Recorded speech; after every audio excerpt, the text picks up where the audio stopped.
Stop saying, I got to go to work. I got to work out. I got to get this weight off of me. I got to go and meet with the people at the school. I got to deal with my coworkers. Change one word in that sentence, and everything about your life changes. I get to wake up in the morning. I get to go to work. I get to go and meet with these people today. When you say I got to, you take all of your opportunities and all of your blessings and you wrap them up in stress by saying I got to. You take all the stress off of it when you say I get to. I'm telling you, it is an amazing game changer. If you're going to feed your destiny, you have to be careful who you spend time with. If you associate with the wrong people, they can feed you doubt, feed you negativity, feed you gossip. You're going to become like the people you hang around. Make sure that they have what you want.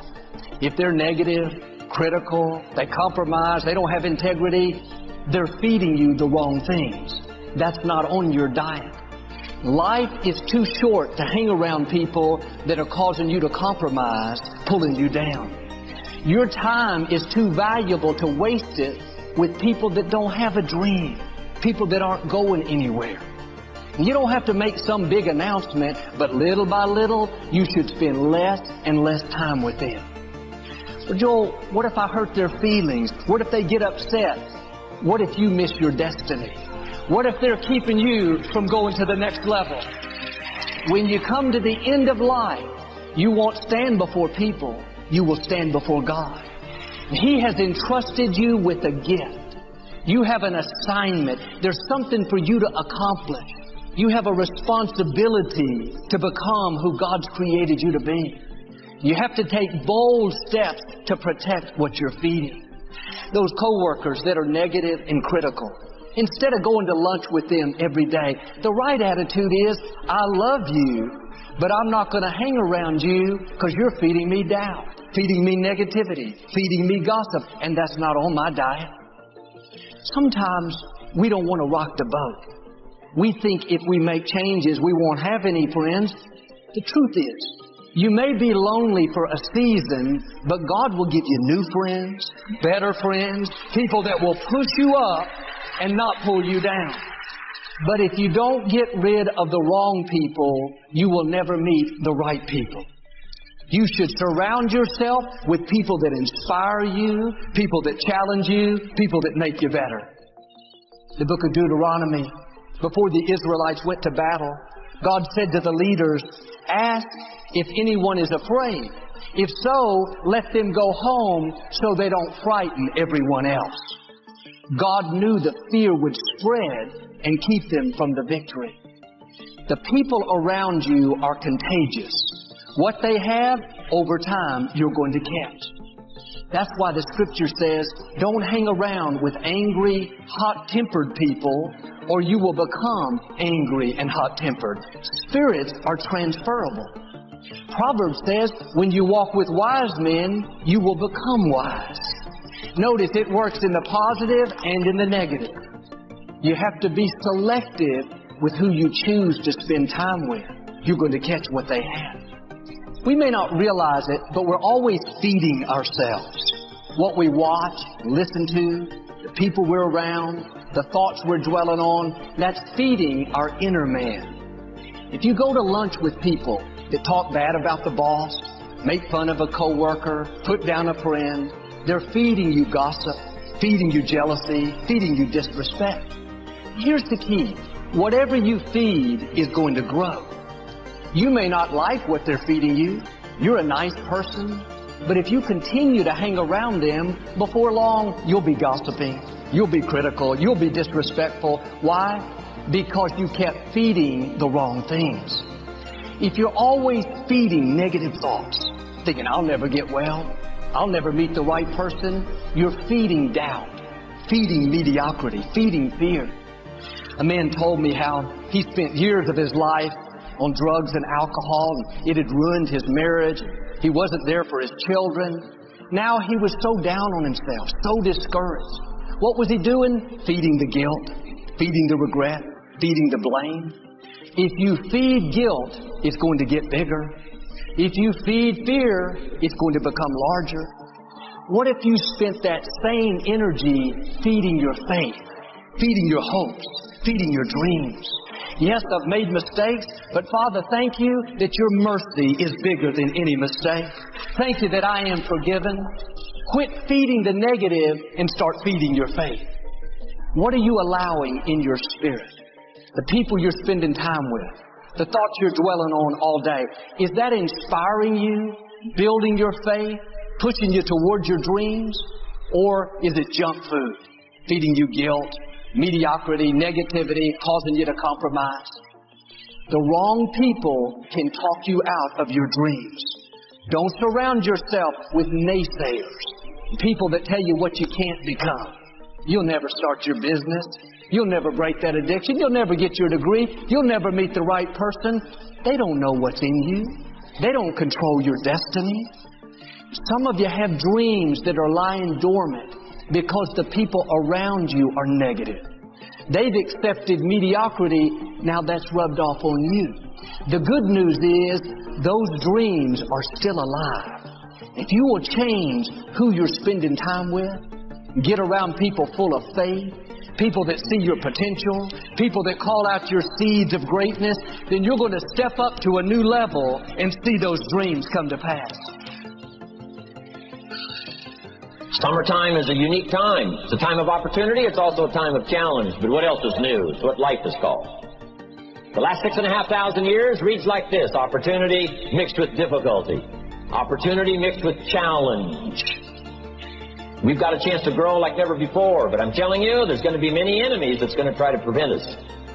As soon as you plant the garden, the busy bugs and the noxious weeds are out to take it, and you've got to learn not only to nourish your values, you've got to learn to do battle with your enemies. Whatever threatens you, I'm asking you to threaten it back. Take care of your responsibility, but don't take anything off of anybody. Somebody wants to destroy your chances for a good future by their negative talk, negative thinking, putting it all down. I'm telling you, walk away if you have to. Walk away. Whatever threatens you, threaten it back. Whatever threatens your opportunity, threaten it back. Now, some of our enemies are on the outside. But here's the most important thing to understand. Some of our enemies are on the inside. Let me give you a quick list. Indifference. You got to do battle with your own indifference. Boy, it's easy to coast. Especially if you've accomplished something, extraordinary. Now, somebody says, I got to relax. Here's the key. Not too long. The weeds will take all you plant if you rest too long. Don't rest too long. Indecision. You got to make those decisions. The ones that don't turn out to be good gives you experience to make better decisions. Don't let much time go by without making some decisions. The ones that you can make quickly, make them quickly. The ones that take time, take your time. But get those decisions made. Don't let indecision be an enemy, rob you of the future, empty your bank account, leave you with zero in the purse. Don't let that happen. The next one is doubt. Sure, there's doubts on the outside. People doubt that America's going to make it. People doubt that Europe's going to make it. People doubt that Russia's going to make it, that Poland's going to make it, that Czechoslovakia's going to make it. They doubt the whole world is going to make it. But I'm asking you not to pick up all those doubts. I'm asking you to have some faith, have some courage, believe, drive your doubts into a small corner. Don't let them loose like a mad dog, drive you into a small corner. Don't doubt the future. Don't doubt the possibilities. Don't doubt the extraordinary gifts that your distributors bring to your organization. Don't doubt that. And here's the most important one of all. Don't doubt yourself. If I've got miracle working power to change my life, so do you. If I've got the ability to change, so do you. If I've got the ability to read, so do you. If I can discover, so can you. If I can grow, you can grow. If I can develop, you can develop. If I can get an invitation like I got 6 years ago, help take something around the world, so can you. If I can stand on this platform, Idaho farm boy raised in obscurity, so can you. If the millionaire team can do it, president's team can do it, walk off with the diamonds, the trophies, so can you. I'm asking you, don't sell yourself short. That person that left you, no offense to them, but they're a weed. Quit watering the weed. Quit thinking about the weed. This is a new season. God has divine connections lined up for you. Instead of feeding the hurt, feed your faith. Father, thank you that my latter days will be better than my former days. Thank you that what was meant for my harm, you're using to my advantage. If you'll feed your destiny, God will make up for the wrongs. Isaiah said, because you got a double dose of trouble, your inheritance in the land will be double, and your joy will go on forever. That's my prayer for you. That you'll not only see double restored back to you, but you'll be happier and more fulfilled than you've ever been. In Acts chapter 1, the apostles came together to choose a replacement for Judas, who had betrayed Jesus. It came down to two men, Matthias and Barsabbas. The apostles prayed, asked for wisdom. They finally chose Matthias. But imagine how Barsabbas must have felt. This was an incredible opportunity. The 12 apostles would have their names written on the foundation of the New Jerusalem. They would forever be esteemed and respected. Barsabbas got so close, he almost became one of the honored apostles. He could have gotten discouraged, bitter, dropped out. But instead of feeding his history, instead of dwelling on what didn't work out, he let it go and kept feeding his destiny. In Acts chapter 2, it says, they were all together in one accord, in one place. That means he wasn't there with a bad attitude.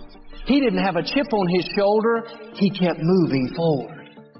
When you go through a disappointment, something doesn't work out, do like him. Don't feed the negative. Don't sit around thinking, oh man, I missed my big opportunity. God knows what He's doing. Sometimes He will close doors that we think should be open.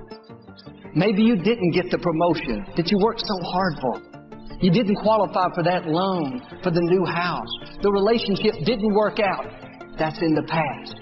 God put a period. That's history. Now keep moving forward. Keep feeding your faith, feeding your dreams. At the right time, God will open a better door for you. It's time to break out of that box. Don't let the limitations of those around you hold you down. You were made for more. You have new levels in you. There are seeds of greatness waiting to spring forth. You may have had some disappointments in the past, but this is a new day. God is about to release His favor in a new way. Chains that have held you back are being broken. Doors are going to open that you never dreamed would open. Now do your part. Keep feeding your faith, feeding your hopes, feeding your dreams. Stay on your diet. No more feeding doubt, negativity, compromise. No more mourning over what didn't work out. Don't use your energy to feed your history. Use your energy to feed your destiny. If you'll do this, I believe and declare, you're about to come in to Jesse's house. You're about to see new levels, new opportunities, new relationships, the fullness of your destiny in Jesus' name.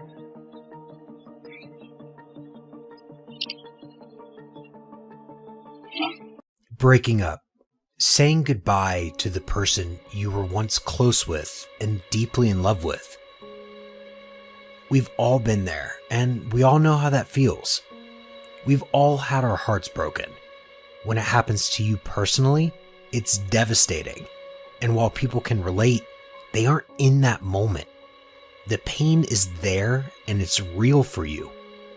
Sometimes it feels like you're completely helpless, and you'll never get past the suffering.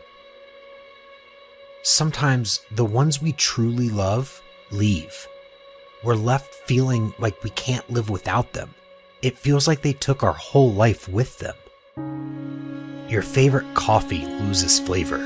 The scenic walk we used to take makes us feel lost. Our beds feel cold. Our food tastes bland. And our clothes don't fit. And our heads feel disconnected from our body. If I just described how you were feeling, that proves that you are not alone in this situation, even if it was just one of those things that upset you. You don't want someone to be like you, because for once in your life, you're able to feel something, even if it's pain, and you don't want anyone to come into your life to help you or understand you because you just lost that. So even if these thoughts are painful, you're able to feel it.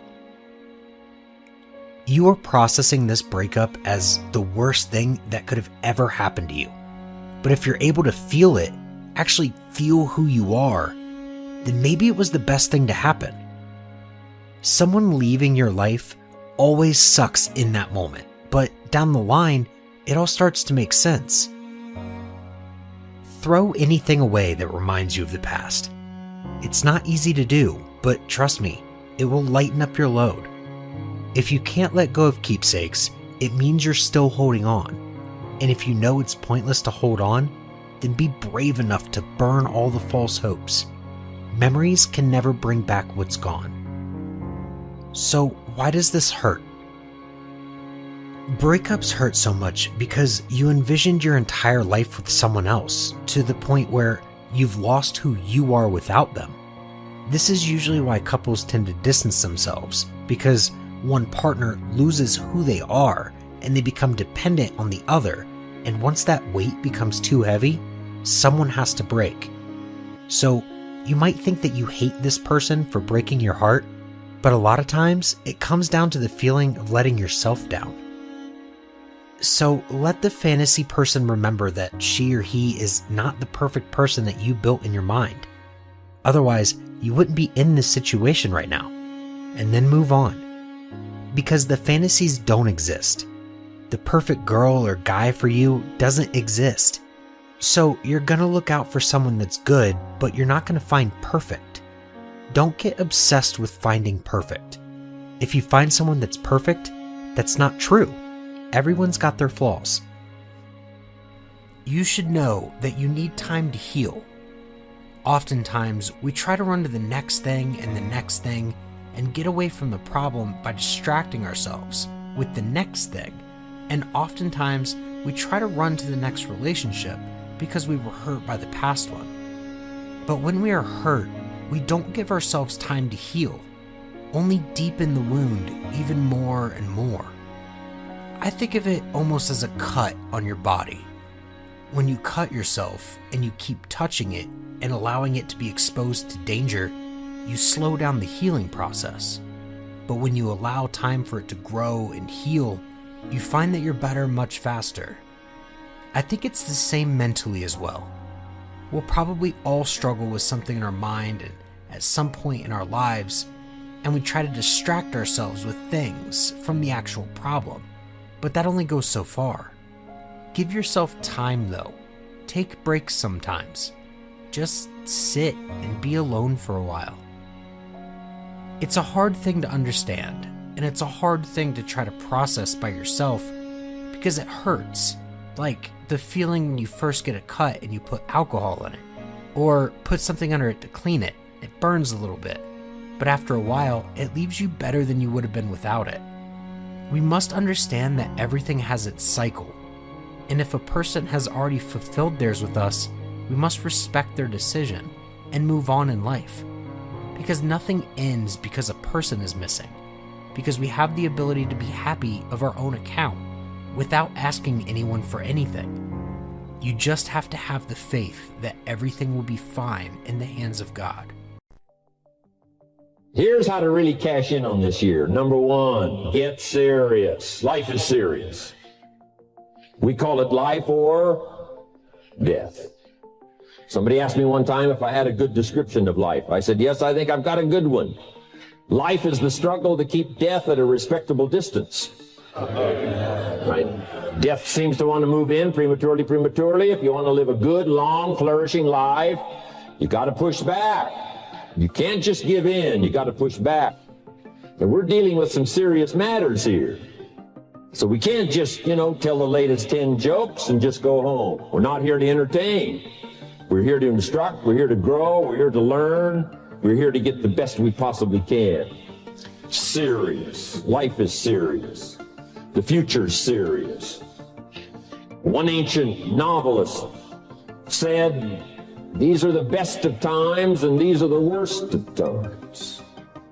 And for some of those who came across this platform at the extravaganza, $1 million a year incomes, for them, it's the best of times. But I want you to know that while they're getting the diamonds and the millions, there are a lot of people around the world, for them, it is the worst of times. The best of times and the worst of times. That's called serious value.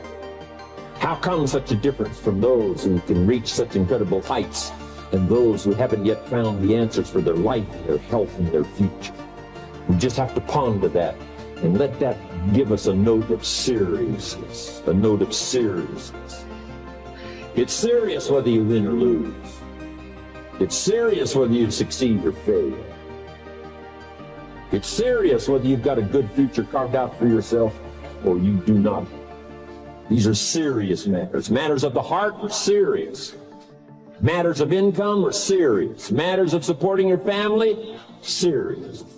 Are you serious? Why? We got a serious matter here to discuss. We haven't come with the latest 10 stories. We've come with a serious matter. And I want you to take on that serious tone. You've got some serious products that answer a serious need out there in the marketplace.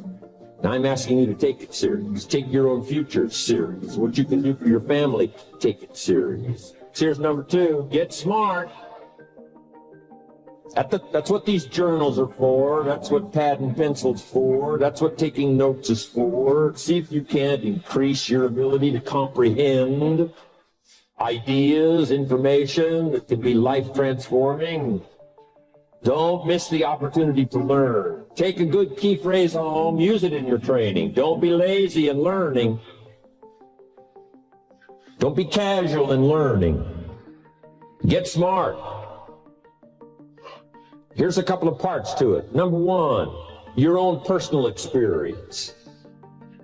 Right? If you've had a bad week, just sit down and ponder that for a while. Study it. See if you can't pick up some ideas from a poor week and then make a better week. Okay? Learn from your own experiences. One way to learn to do it right is do it wrong. I mean, that's one way to learn to do it right. Do it wrong. Now, the key is don't let it take too long. If you've done it wrong for a year, we suggest that's long enough. You don't need another year just to prove a point. No, 1 year is enough. Learn from your own experience, right? The possibility for life change starts with education. Don't be lazy in learning. Don't be lazy in picking up the ideas. Don't be lazy in learning from your own experience. Learning is the beginning of wealth. Learning is the beginning of life change. Some people want to start with motivation. You don't start with motivation. So is it just motivate this guy, he'll be all right? The answer is no, probably not. If the guy's an idiot, motivate him. Now you got a motivated idiot. So education, get smart. Don't miss the training class. You say, well, I've already been to one of those classes. I've already heard it. Got a good phrase for you to take home. That's no sign you got it. Just because you've listened to those millionaire tapes one time is no sign you've got it. I'm asking you to listen to them over and over and over. I'm asking you to dedicate yourself to a new level of learning. Study, learn, grow, change, develop. Never let it be said you didn't learn. Right? If you want to solve your problems, you got to learn. If you want to take advantage of an opportunity, you got to learn. Here's number 3. Get going. You got to get going. You got to take action. The disciplines is the miracle process. And here's how to get the miracle of your future going as far as disciplines are concerned. Number 1, do what you can. You might go home and set a whole new pace for yourself. And we call it cleaning up neglect. Should walk around the block, could walk around the block for your good health. Don't walk around the block. See, you're on the wrong track. Should read, could read, don't read. On the wrong track. Should call, could call, don't call. On the wrong track. Could change, should change, don't change.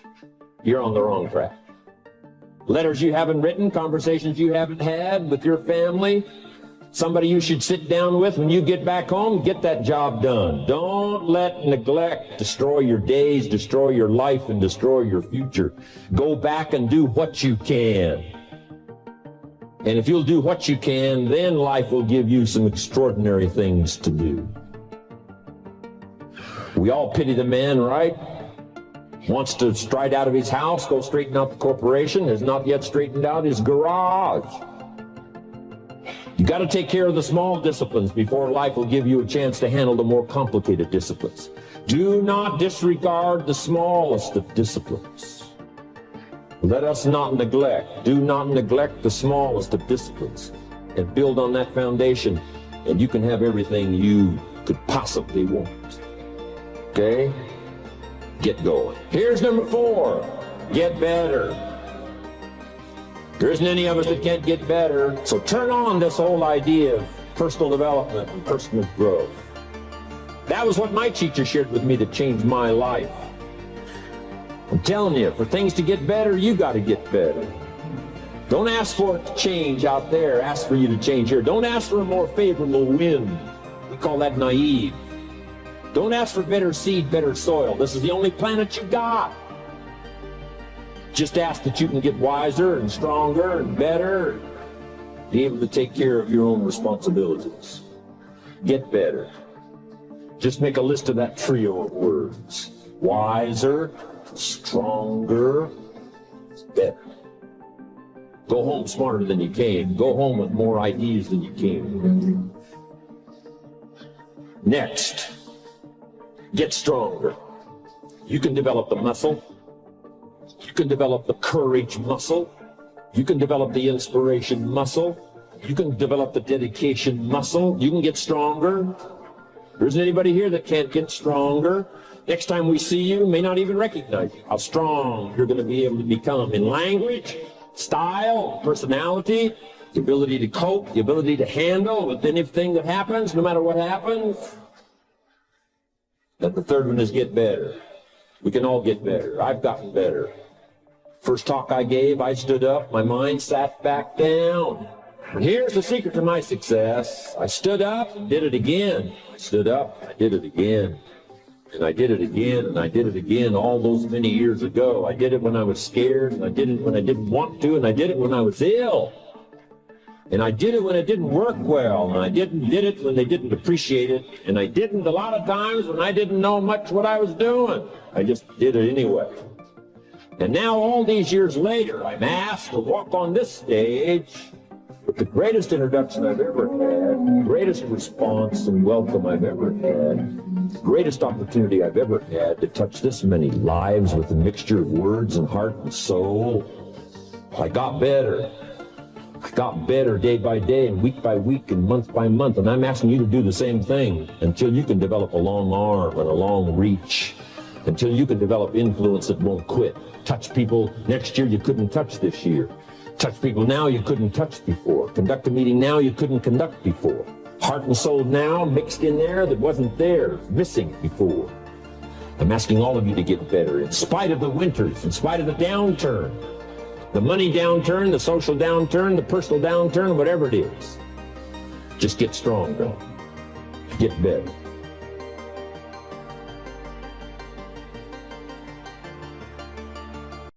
Let me give you a few tips on good communication. Because to be able to get along well with others, to be able to work well with others, to be able to live well with others, you must be a good communicator. Number 1, have something worth saying. Interest, fascination, sensitivity, and knowledge. Number 2, now that you've got something worth saying, number 2 is say it well. And you've got to be able to translate it so it'll benefit someone. You must have a good delivery system for your substance and knowledge and awareness and understanding and experience. Learn to say it well. And here are some clues on saying it well. Number 1, sincerity. The best communication occurs when both people are sincere, one sincerely wishing to learn or listen, and the other sincerely wishing to share. Number 2 in saying it well is repetition. Part of saying it well is simply practicing to say it well. Practice, practice, practice. Part of what I teach in sales training is practice. Practice. You start with something simple, and when you don't know much about what you're doing, practice is even more important. Let's say you're in sales and your presentation's not that good, and you wander around saying, "You wouldn't want to buy this, would you?" I'm telling you, maybe if you say that often enough during the day, somebody might say, "Well, maybe I would. What are you selling?" Now you can't say, "Mind your own business." No, once you've opened the door, you've got to go through it. Here's what happens if you practice in sales. You're bound to make sales. Somebody will say, "What are you selling?" and you've got to tell them. Maybe they'll want it. You're bound to get better. If you practice, you'll get better. You'll get better at your sales presentation. You'll get better at listening to your prospect. You'll get better at closing the sale. You'll get better at earning a living. Practice is just as valuable as a sale. Because here's what's valuable in sales: the skills. The sale will make you a living. The skills will make you a fortune. So, practice your presentation and your ability to communicate what you know. The people out there who say, "No, I wouldn't care for any," are just as valuable. Why? Because they took the time to let you practice your presentation. And especially when you're just getting started, you might want to pay them to listen to you practice while you stumble around. So, be thankful for the no. Practice helps you develop skills. Skills make labor more valuable. If you just sell, you can make a living. If you skillfully sell, you can make a fortune. If you just talk, you can hold a family together. If you skillfully talk, you can build dreams and the future. The difference is skill. You can cut a tree down with a hammer, but it takes about 30 days. If you trade the hammer for an axe, you can cut the tree down in about 30 minutes. The difference between the 30 minutes and 30 days is the tool. And your best communication tool is your skill. So practice to get the skill of saying it well. Part of saying it well is sincerity. The next part is repetition. Now here's another part of saying it well: brevity. Sometimes you don't need too much, just enough. The more you know, here's what I found out: the more you know, the briefer you can be. Because you can learn to make words more effective. Jesus was brief when he was putting his team together. He just wandered around the countryside, and every once in a while he'd see somebody he wanted on his team and said, "You follow me." Now that's short. That's brief. Now why could Jesus be so brief and yet be so effective? Here's what I think. For all that he was that he didn't have to say. For all that he was that he didn't have to say. When you become bigger, when you become wiser, when you become stronger, you become a person of better reputation, so that when you arrive, maybe your reputation has preceded you. And when you get there, you don't have to say much. You don't have to launch into a 2-hour harangue if your reputation has preceded you. Your reputation will get a lot of the job done for you before you ever arrive. Next is style. Part of saying it well is style. Be a student of style, a variety of styles. Then make sure you develop your own. Be a student, but develop your own. Don't be someone else. Let someone else influence you, but don't become them. Develop your own style. Here's another tip on saying it well: vocabulary.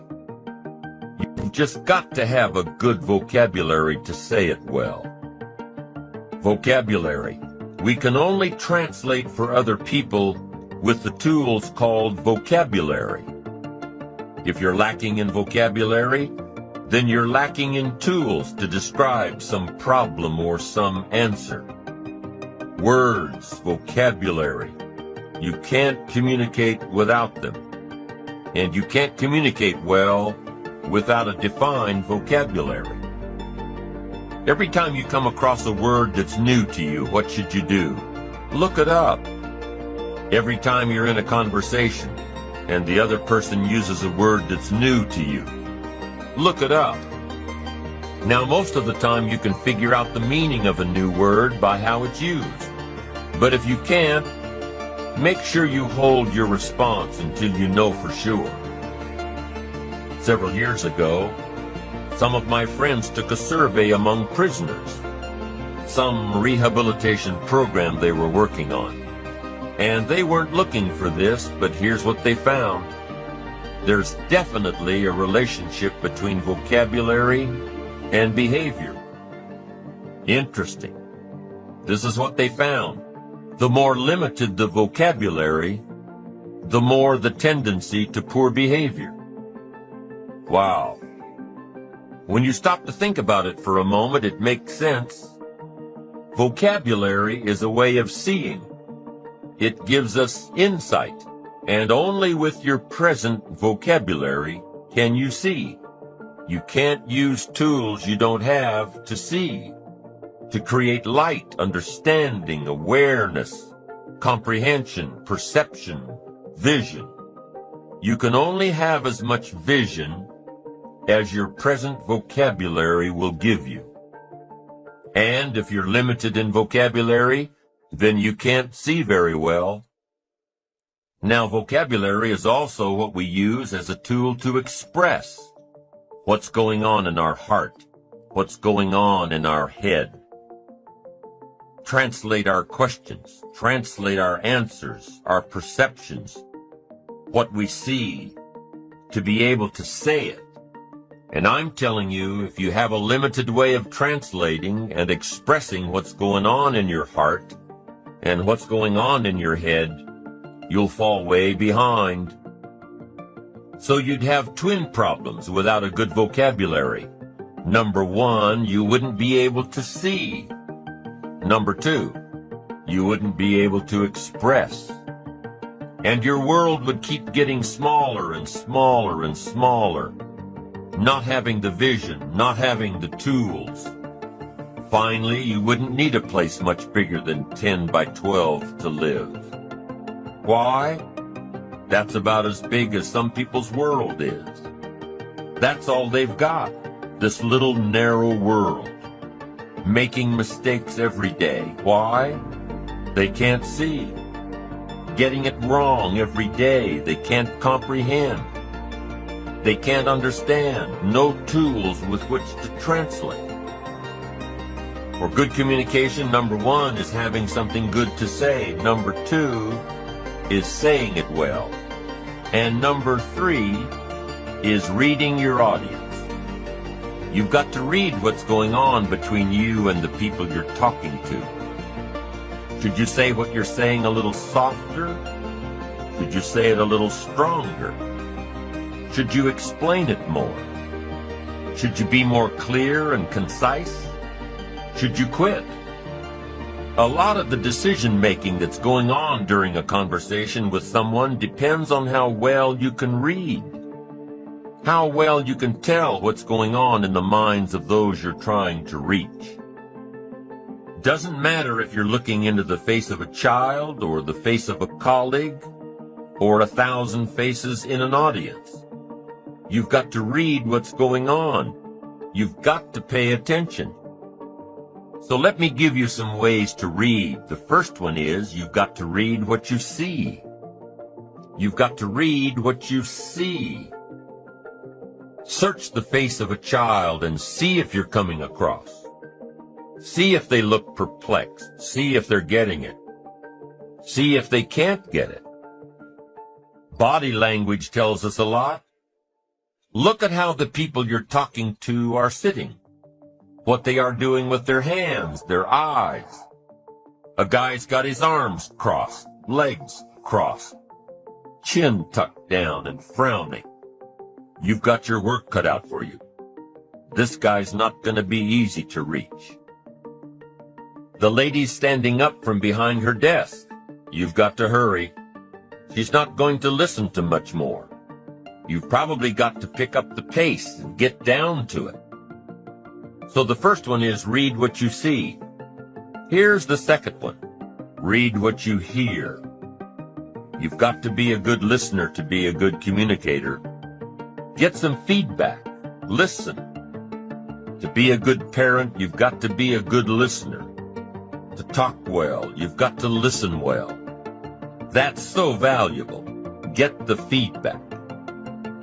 Now what you hear may help you change gears. Be a little stronger. Be a little softer. Find a different illustration. This one isn't working. Search for another way to say it. Become sensitive to someone else's words. Not just by preparing to talk when the other person's through. Listen. Pick up those signals that the feedback of words gives us. Now, here's the third way to read your audience, and that is to read how you feel. Emotional signals. You've got to learn to pick those up. Pick up those feelings. Women just seem to have this part built in. Men can learn it, but women have it. Woman says it doesn't feel right. Just doesn't feel right. Man says, what does that mean? It doesn't feel right. She says it's something. He says something, something. What is this something? She says, I'm telling you, something doesn't feel right. Now, men can learn it, but women have it. Learn to read your emotion. Learn to read what others are feeling so you can adjust your communication. So you can adjust your approach. So you can get your message across. So you can communicate well.